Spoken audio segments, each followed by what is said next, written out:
Vikings fans, there's a strange electricity around this team right now, and at this point it's impossible to ignore. After everything this franchise has dragged its fans through over the years, this atmosphere lands differently. The quarterback conversation keeps heating up by the day. Franchise icons are staring at decisions that could reshape everything. And now the purple and gold are stepping into the brightest spotlight they've seen in years, with the football world paying attention again. And here's the crazy part. Underneath all the noise, one question keeps hanging over Minnesota like stadium lights before kickoff. Are we finally watching the beginning of something that can actually last this time? For what feels like an entire generation of Vikings football, one man quietly operated like the hidden pulse of this defense. Harrison Smith never needed cameras, speeches, or headlines to control games. He just processed football differently, almost like he was reading the quarterback's thoughts before the snap even happened. And now Minnesota is staring directly at an uncomfortable reality. Number 22 still hasn't decided whether he wants another season. That hits hard because what this defense loses without him goes way beyond interceptions or tackles. Phil Mackey from TCO North said something this week that a lot of Vikings fans have probably been thinking privately for months. Even if Harrison isn't physically the same player he was in his prime, his football IQ still changes the entire structure of Brian Flores' defense. And honestly, that point carries weight. Some veterans slowly disappear as the game moves past them. Harrison adjusted like an old quarterback, surviving with timing and instincts after the fastball faded. Last season proved that clearly. At 37 years old, he still produced 2 interceptions, remained dependable tackling in space, and forced quarterbacks into uncomfortable decisions whenever they tested him. That matters more than people realize, because Flores asked his safeties to handle an enormous mental workload, especially late in games when disguises and communication become critical. One missed rotation can flip an entire game.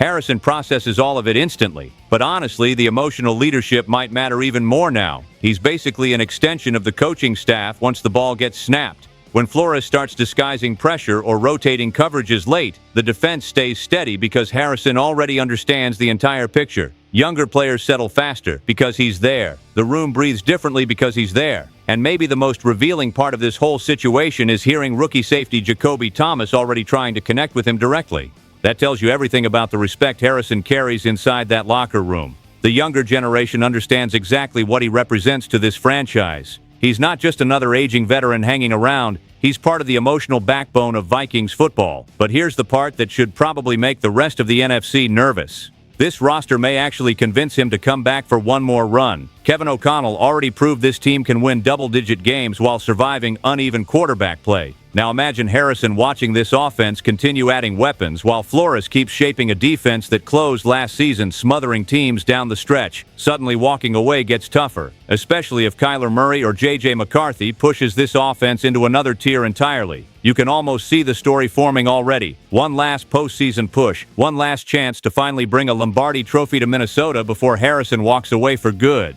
And honestly, that possibility feels far more realistic now than it did even a few months ago. The entire mood around this franchise shifted the second Minnesota made its quarterback move. You could feel the reaction ripple across the league immediately. All of a sudden, the Vikings stopped getting treated like a fringe playoff curiosity and started getting discussed like a legitimate threat again. And whether people admit it or not, most of that momentum traces directly back to Kyler Murray. CBS Sports made that crystal clear this week when they pointed at quarterback as the defining reason Minnesota improved this offseason, with Murray sitting right at the center of it. That's significant considering how unstable things looked under center at times last season. This offense fought through rough stretches, protection issues, inconsistency, and moments where Kevin O'Connell looked like he was trying to squeeze production out of thin air just to keep games competitive. Yet Minnesota still finished 9-8 while the defense carried the emotional weight late in the year. That's exactly why this move has people paying closer attention now. Add a quarterback with mobility, creativity, and real explosiveness into that same structure, and suddenly the ceiling changes fast. Jeremy Perales from CBS pointed out something that should absolutely energize Vikings fans. O'Connell has consistently elevated quarterbacks who were never viewed as elite talents, so what happens if he finally gets somebody with Kyler Murray's physical tools? That's the gamble. That's the vision behind all of this. And honestly, imagining Justin Jefferson, Jordan Addison, TJ Hawkinson, and now Jawan Jennings paired with a quarterback capable of extending plays feels like a nightmare scenario for defenses. The field opens differently. Broken plays stop dying. They turn into momentum-changing opportunities. Defenses can cover perfectly for 4 seconds and still get punished anyway. And then there's another layer people probably aren't talking about enough, that 49ers matchup. You already know that game means something extra to Kyler Murray after years battling San Francisco inside the NFC West. He knows them. He's hurt them before. Jennings knows that organization too after spending years inside that locker room. Jordan Mason carries history there. Byron Murphy understands the emotional energy in those matchups too. That's why this offseason feels more connected than random roster building. These aren't just names being thrown together. There's familiarity here, motivation, personal history, emotional edge. The Vikings aren't simply collecting talent right now. They're building layers of chemistry and urgency too. But even with all this growing excitement around Murray, there's still one unresolved tension hanging over the organization because everybody understands the same thing. The quarterback story in Minnesota still hasn't reached its final chapter yet. You can hear the hesitation every time people talk about J.J. McCarthy now. Nobody speaks with certainty anymore. Nobody talks like the future is guaranteed. It feels more like the league is standing back waiting to see whether McCarthy shocks everybody or slowly loses his grip on the opportunity that once looked tailor-made for him. And honestly, I can't remember the last time a young Vikings quarterback entered a summer where every single practice rep carried this much pressure. Every training camp update is going to get dissected. Every throw will create reactions. Every bad day will become a debate. Albert Breer said something this week that cut straight to the core of the situation. Draft status doesn't matter anymore. That chapter is over. Nobody inside that building cares where JJ was selected if Kyler Murray gives them a better chance to win right now. That's the reality of the NFL when a roster believes it can contend immediately. And if we're being honest as Vikings fans, that completely changes the emotional equation around McCarthy. Before Murray arrived, patience felt realistic. Development felt expected. Now, every snap carries consequences. Every decision matters. Every camp report is going to feel enormous for this fan base. But here's why I'm still not ready to close the door on JJ either. Sometimes pressure pulls something special out of young quarterbacks. Sometimes competition forces growth faster than comfort ever could. Breer mentioned Sam Darnold and Baker Mayfield eventually finding stability after adversity hit them hard early in their careers. That happens in this league more than people realize. Growth rarely looks clean. Confidence sometimes has to crack before it rebuilds stronger. And maybe McCarthy needed this challenge more than anybody expected, because now there's nowhere to hide. Either he proves he belongs or he doesn't. That's the reality of walking into a locker room built to win immediately. Adam Schefter echoed that same feeling when he admitted he's not ready to give up on JJ yet. That matters when it comes from somebody constantly plugged into league conversations. The Vikings still believe talent exists there. Kevin O'Connell still believes there's upside there. But belief alone doesn't secure jobs anymore once somebody like Kyler Murray enters the room. And honestly, O'Connell might quietly love this entire situation. Competition sharpens everything inside a building. Practices feel more intense. Veterans notice it. Coaches notice it. The locker room feels the urgency immediately. Accountability now exists naturally inside that quarterback room. No entitlement. No automatic coronation. Just competition. Deep down, I think Vikings fans can respect that, even if it creates emotional chaos. Because after decades of watching this franchise search for quarterback stability, maybe the healthiest thing possible is finally making somebody fully earn control of the future. Still, if this battle stays tight deep into training camp, the spotlight around this team is only going to get hotter once preseason games begin. And somehow, even while the quarterback battle keeps dominating conversation, the national excitement around Kyler Murray keeps growing louder anyway. This isn't just cautious optimism anymore. People are making serious statements now. Bart Scott flat out said he believes Kyler Murray could finish this season viewed as the best quarterback in the NFC North. Just think about that for a second. That means surpassing Jared Goff after Detroit's rise, passing Jordan Love after Green Bay's momentum, outshining Caleb Williams and all the hype surrounding Chicago's rebuild. That's not random praise. That's somebody making a bold bet publicly. And honestly, once you really look at the situation, it becomes easier to understand why people are buying in so aggressively. Kevin O'Connell has quietly become one of the league's most respected offensive minds. Justin Jefferson remains the most dangerous receiver in football when healthy. Jordan Addison keeps improving. TJ Hawkinson creates matchup nightmares weekly. Then Minnesota adds Jawan Jennings, bringing physicality and edge this offense desperately needed. Suddenly, Kyler Murray isn't walking into instability anymore. He's walking into structure, talent, and expectations.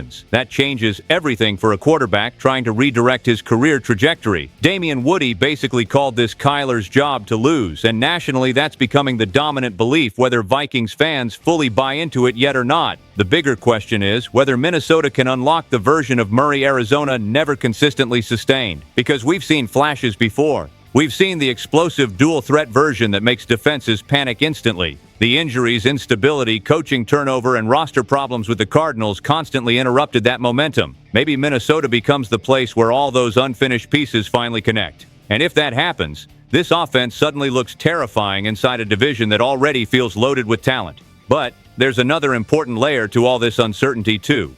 While quarterback drama dominates headlines, the Vikings still haven't officially resolved their long-term general manager situation after moving on from Kwesi Adofo-Mensah earlier this year. Rob Brzezinski has steadied things as interim GM, but the longer this search stretches into late spring, the more interesting the timing becomes. Because whoever eventually takes over inherits enormous expectations immediately. This roster isn't rebuilding. This roster expects to compete right now. That changes the pressure completely. One bad decision gets amplified quickly when a fan base believes the team is close. And if Kyler Murray really does explode under O'Connell the way some people believe he can, whoever steps into that front office role could suddenly find themselves managing one of the NFL's most emotionally charged contenders much sooner than expected. There's almost a movie-like feeling surrounding where this season is heading now. The Vikings aren't just preparing for another schedule anymore, they're preparing for a spotlight that keeps growing larger every year. And when the NFL officially confirmed Minnesota would face the 49ers in Mexico City this season, it immediately felt bigger than just another international game. You could sense the league understood exactly what it was doing with this matchup. Historic franchises, massive fan bases, storylines everywhere.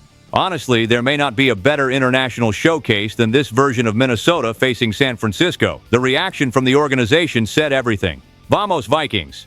That didn't feel like forced corporate messaging. It felt like a franchise embracing how much larger its identity has become beyond Minnesota. Back-to-back years with international appearances now, more worldwide exposure, more prime-time attention. The purple and gold are becoming one of the NFL's traveling brands, whether people fully realize it or not. And these opportunities aren't handed out randomly anymore. But emotionally, this matchup carries weight far beyond marketing. Kyler Murray gets another shot at a team he battled for years in Arizona. Jawan Jennings faces the franchise that developed him. Jordan Mason sees former teammates again. Byron Murphy understands the emotional intensity surrounding those matchups too. Then there's Kevin O'Connell facing an organization where he once coached. Every layer of this game feels personal. That's what makes it dangerous. These aren't emotionless regular season reps. These players are carrying memories and pride into that stadium. The NFL is also pushing internationally harder than ever, with 9 games across multiple continents this season. That tells you exactly where the league sees its future going. More global exposure, more overseas games, more international branding. And honestly, the Vikings feel perfectly built for that environment. This fan base travels. This organization embraces major moments. But there's another side to it too. More travel, more pressure, more physical wear across the season.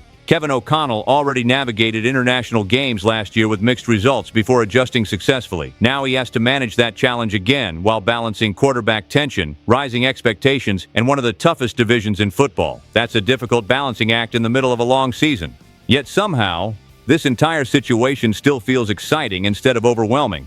Maybe because for the first time in years, the Vikings don't feel like a team fighting just to stay relevant. They feel like a team the NFL genuinely wants in the spotlight. And for fans who've spent decades carrying heartbreak with this franchise, that emotional shift matters more than people outside Minnesota probably understand. This is exactly why being a Vikings fan never feels simple. Every ounce of hope comes attached to uncertainty. Every exciting development brings pressure right alongside it. But I'll say this. It's been a very long time since this franchise felt this alive heading into a season. Harrison Smith might still have one more run left. Kyler Murray might finally unlock everything people always believed he could become. J.J. McCarthy might still fight his way into the center of this story. And the entire football world is beginning to pay attention to Minnesota again. You can feel expectations building throughout this fan base, whether people admit it publicly or not. So now I want to hear from you, Purple Faithful. Who should be the starting quarterback when Week 1 arrives? And honestly, how far do you truly believe this team can go? Because something about this offseason feels different in a very real way. And Vikings fans know when momentum starts building like this, you don't let go easily. Stay tuned. Skol Vikings, let's go!